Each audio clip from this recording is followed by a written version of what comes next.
What would happen if you built a refuge for a persecuted people in a place where another people already lived? In the next few minutes, you'll learn why this moral quandary is at the root of the struggle between Israelis and Palestinians. First, there are a couple of things it's helpful to understand.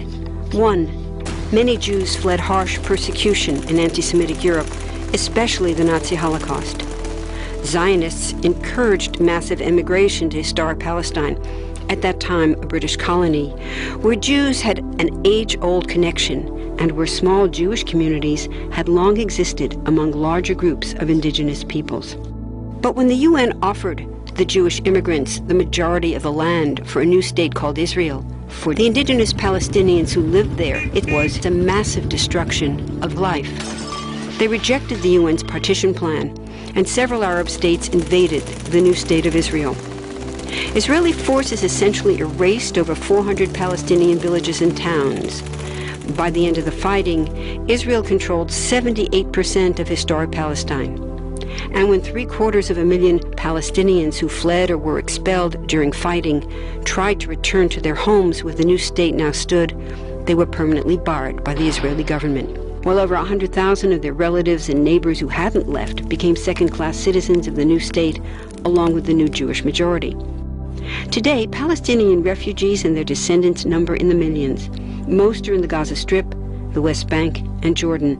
Many are spread throughout the world, with millions still living in refugee camps, seeking to return to their homeland. To sum up, one group of refugees found a much-needed home, but in the process, a new group of refugees was created. Here's the second thing to understand. Israel was founded as a Jewish state. But now ask yourself, what exactly does that mean? People had lots of ideas about what a Jewish state should look like. Some called for equality for all citizens. But what was created, in practice, was institutional discrimination against non-Jews. In other words, Israel ended up being built on a blueprint of exclusion. The Israeli government wants maximum land and resources for Jews, but not the Palestinians living there. That's why, inside Israel, Jews get special privileges, including rights to land and housing, that are denied to the Palestinian citizens, who make up 20% of Israel's population.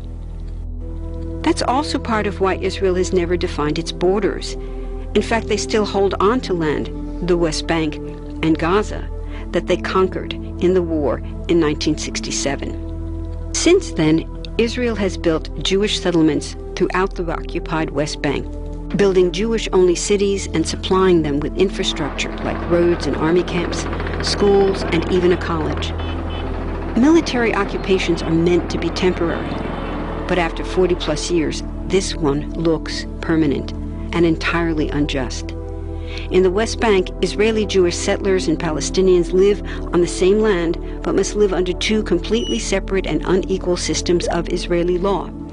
The Jewish settlers dominate the natural resources, including water and agricultural land, and they're backed by the Israeli army. To maintain the occupation, Israel has demolished thousands of Palestinian homes and orchards, confiscated Palestinian land, bombed a captive civilian population in Gaza, and punished resistance with raids, arrests, and assassinations, all to gain maximum land, while making life so difficult for Palestinians that they will either leave or be too afraid to resist. Palestinians have fought back. For decades, they tried to achieve national liberation through armed struggle. Some groups still do, but the majority now support popular protest instead. The deeply harmful pattern of control, repression, and violence profoundly harms Palestinians living under occupation and Israelis living as occupiers. This must be broken to reach a peaceful and secure future for both peoples. Now that you understand the problem, what about the solution? What about peace talks? So far, over 2 decades of U.S.-backed peace talks have actually made things worse by helping Israel continue the occupation. It's been years of talking while Israel massively expanded the Jewish settlements and literally redrew the map. Peace talks are good if they're real, but not when they're theater to cover a land grab. So now what? The current world superpower, the United States, has been a terrible friend, enabling Israel's destructive and self-destructive expansion onto Palestinian land by funding the Israeli military, the biggest recipient of U.S. foreign aid in the world. But there's another superpower that can make the difference: you. There's a movement with hundreds of thousands of people just like you across the world, including Palestinians and Israelis, protesting, educating, divesting, and boycotting, all to bring nonviolent international pressure on Israel to stop violating human rights of Palestinians.